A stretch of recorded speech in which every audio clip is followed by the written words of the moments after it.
The Derrick Groves Jailbreak, What Happened, How It Ended, and Why It Matters. Welcome back to the channel. Today, we're uncovering the full story behind the dramatic escape and eventual capture of Derrick Groves, the last fugitive from a daring New Orleans jailbreak. We'll break down how 10 inmates engineered an unbelievable escape, how law enforcement chased leads for 5 months, and why this case is shaking up prison security across America. Get ready for a gripping true crime saga, packed with twists, chases, and the inside story you won't hear anywhere else.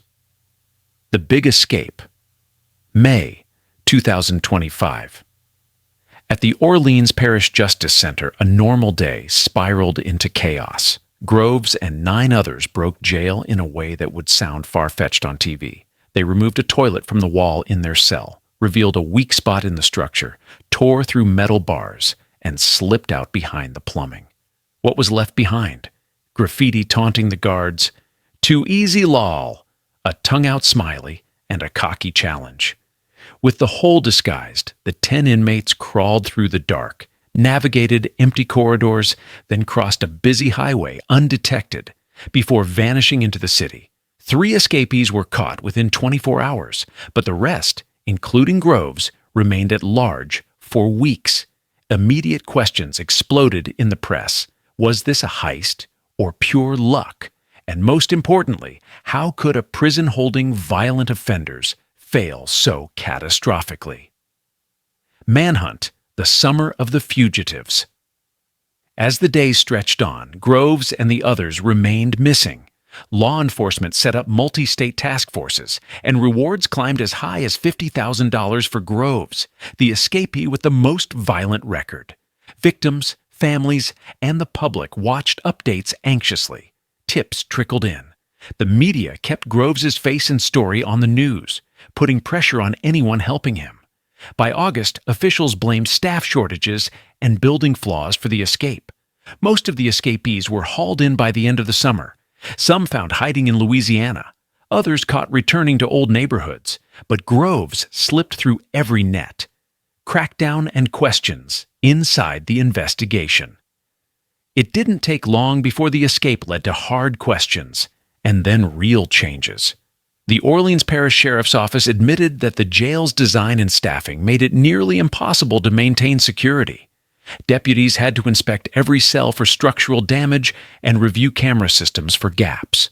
Officials promised reforms, better inspections, new training, and disciplinary actions for staff. Meanwhile, investigators began piecing together how Groves stayed hidden. Was he getting help from inside or outside? Was someone sheltering him, moving him from place to place? The tip-off. Atlanta, 5 months after the escape, a tip to New Orleans Crime Stoppers reached U.S. Marshals. Groves was hiding near Atlanta. Task forces from Louisiana and Georgia set up surveillance, and SWAT teams prepared for a showdown. Late at night, in a quiet suburban neighborhood, they surrounded the suspected house. At first, the residence seemed empty. Police used gas canisters and sent in trained dogs and robots. After several tense hours, Groves was found shoeless, shirtless, and shackled inside a crawl space. Reporters later shared video of him blowing a kiss as he was led away by armed officers, a jaw-dropping conclusion to the months-long pursuit. The fallout, justice, and accountability. New Orleans DA Jason Williams declared, "Groves' escape was a historic failure of custodial security."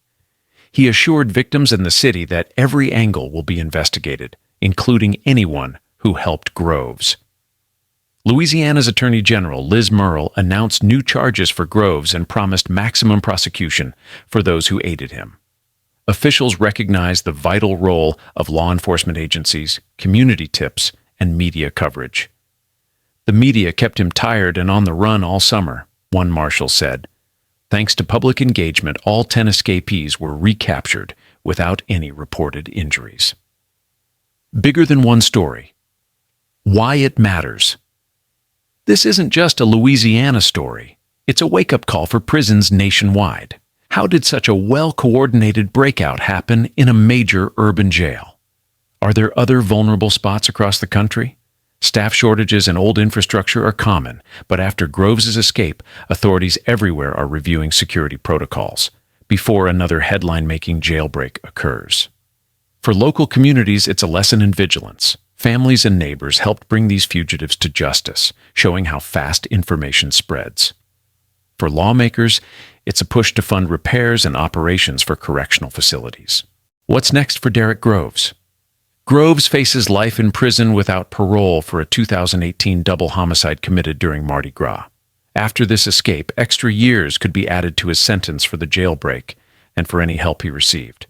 He'll be extradited under tight security, and officials say anyone from guards to civilians who assisted him will be prosecuted to the full extent. Questions for the future. How do we balance prisoner rights with community safety? Will other facilities address their own weak spots? Can technology and training keep up with tactics that desperate inmates use to escape? As news continues to develop, officials plan more arrests tied to Groves' summer on the run. Investigators say the story isn't over, and more fugitives, accomplices, and even jail staff may still face justice in court. Closing thoughts. Lessons learned. This case proves that escape plans can work if facilities are underfunded and staff are stretched thin. But it also shows how communities and law enforcement can come together to restore safety. The capture of Derrick Groves marks a victory for justice, but it raises urgent questions for everyone who wants to keep America's streets and jails secure. Got thoughts, reactions, or personal experiences with the justice system? Share in the comments, subscribe for more breakdowns of major stories, and let us know what you want to see next on the channel. Stay safe and stay informed.